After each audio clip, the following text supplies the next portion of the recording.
Hello there, Grumpy Old Fart here. I'm doing a movie review of one of the all-time great movies, The Flight of the Phoenix. Excuse me. Get something to drink.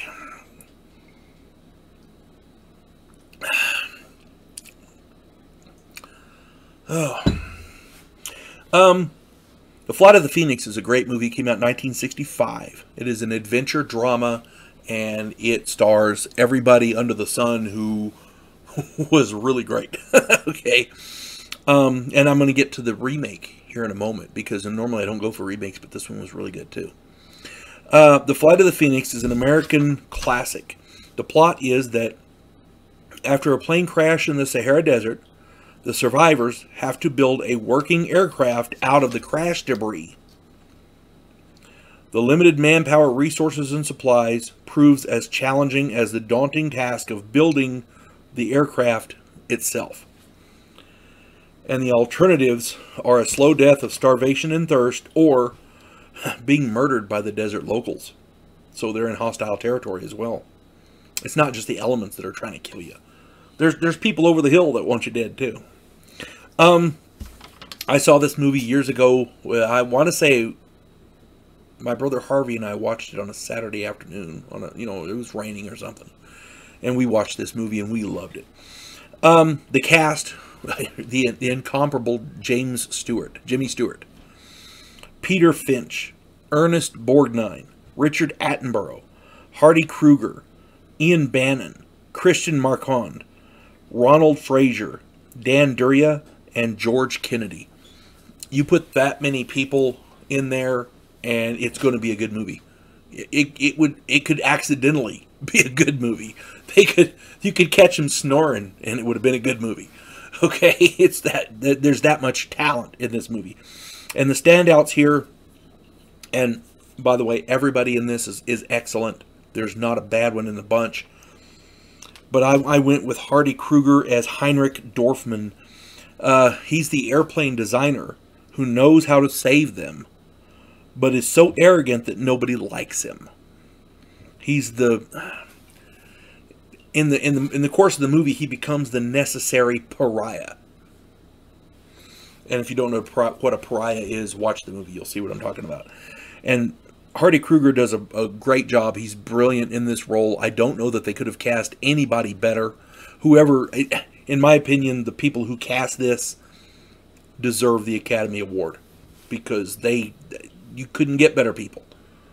We'll just go with a handful here. You got Richard Attenborough, James Stewart, Ernest Borgnine, George Kennedy. Those four by themselves would sell movies. You know what I'm saying? But on top of that, they had all these other people, and every damn one of them is good. Now, I would be remiss if I did not mention that this wonderful movie was remade in 2004. The cast was Dennis Quaid, Tyrese Gibson, Miranda Otto, Giovanni Ribisi, Hugh Laurie, Jacob Vargas, Tony Curran, and Sticky Fingers. I suppose he's a rapper. I don't know. I don't know who he is. I've never heard of him before. But I watched the movie the other day, and the dude can act. I don't care who he is. The man can act. He was right in this role. The man's a good actor. I don't care who he does or what he does. I don't care who he is or what he does. The man is a good actor. So, and again, I don't usually enjoy remakes, but this one is a notable exception. The entire cast is wonderful, but the standout in this one, I went with Giovanni Ribisi, who ironically plays the exact same character in this one, in the remake, that Hardy Kruger played in the original. Ribisi is a great actor, and he's playing a great role in a great movie. Hardy Kruger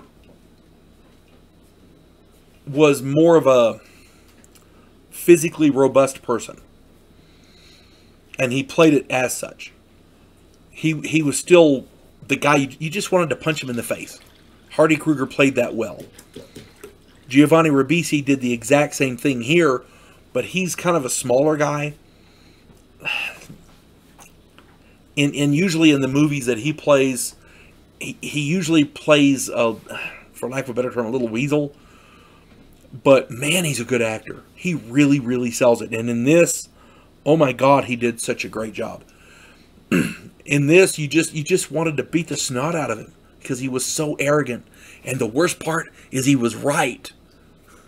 So you just want to but Giovanni Ribisi is one of the best actors on the planet. Anybody who argues that, have him watch this movie.